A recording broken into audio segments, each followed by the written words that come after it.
Hey guys, welcome back to Thorough Capping for a late night / early morning video. I wanted to share a thought that I had with you that I'm kind of excited about. Hopefully I won't lead to disappointment. But what I wanted to do is I wanted to come up with an idea or a way of coming up with what I'm going to call the TC rating or Thorough Capping rating. Similar to other ratings, even though other ratings I'm more than sure that are more intricate, such as the Brisnet figures, the Prime Power, buyer numbers, Tomlinson ratings, all those other ratings that are out there. But I wanted to come up with something that would really help us put all the information from the matrix section of the grid into scope. Because when you're looking at individual horses, if you're not using the main summary grid, where we just have the top two finishers in each category showing up, when you're looking at a grid such as the main grid, if I can get to it here, where we have the where's it at here?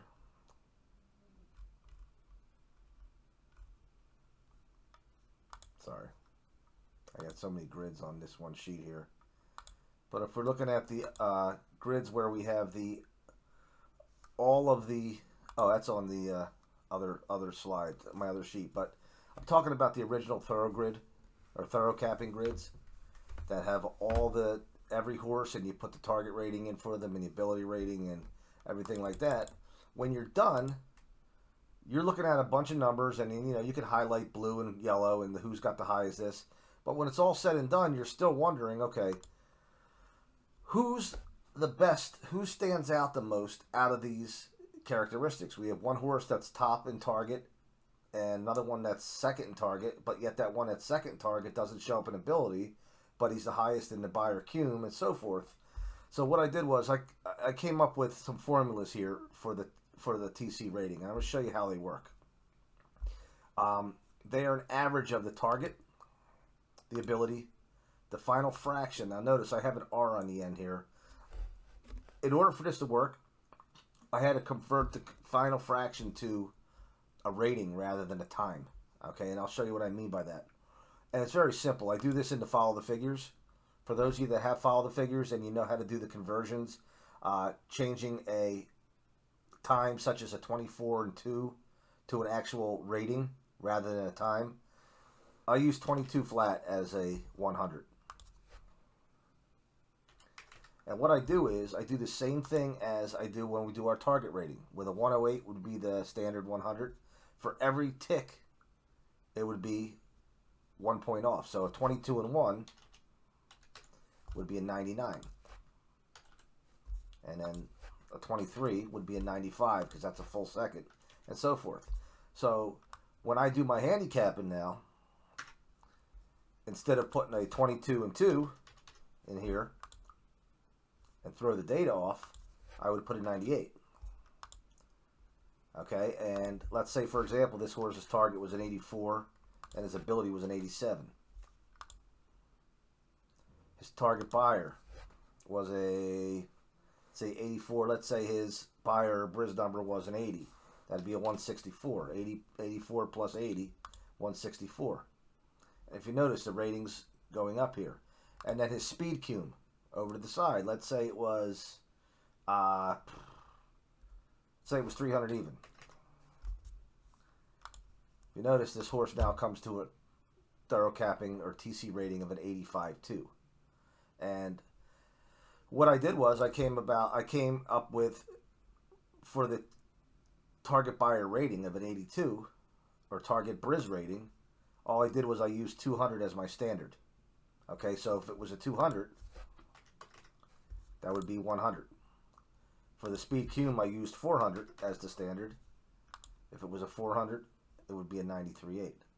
If he runs over a 400, which you do have some higher level stakes race horses that run like 410. I've seen even up to 430. That would just increase that speed cum rating to a 1025 and so on. So we'll go back, just throw 176 in there, and let's throw with a 310 in there. Now we're looking at 86.9. Now, horse number 2, for example, let's say he runs an 88 target. He's got a 90 ability. His final fraction, let's say, is a 24 flat. 24 flat would be 10 off of a 22, which would be 90. His target buyer, let's say, was a 156. Nah, let's 88. Let's go 166. And let's say his speed cum was 317. Now I can compare those two horses, and where normally I lean toward that target horse and go 88 over an 84, but then normally I'd have to paint the picture and go, okay, well, we have a top target here, top ability, but yet the final fraction here is better, and so is the target buyer rating, but the speed cum is better down here. Now, all of a sudden, you start adding other horses in. Sometimes it can be a little crazy unless you see blues across a couple horses that are standing out. Now, I'm going to experiment with taking a look at this TC rating and see what direction that points me.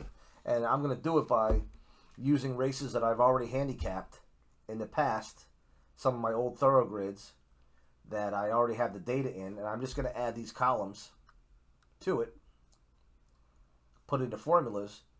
That way I don't have to enter any more numbers. The numbers are already in there, entered, and I'll experiment.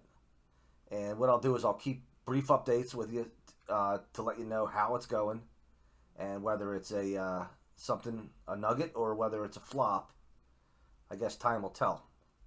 All right, so I'd love to hear your thoughts on this idea. I know it's, in a sense, it's added work simply because you're adding the you got to get used to now to converting from a final fraction to a rating. You're also now adding your information in for every horse, or every contender, I should say. You may eliminate a few horses from a race early on in the qualitative. Now, this doesn't take place of everything else. Okay, this is still, we're still going to do a qualitative scan on the horses in the beginning.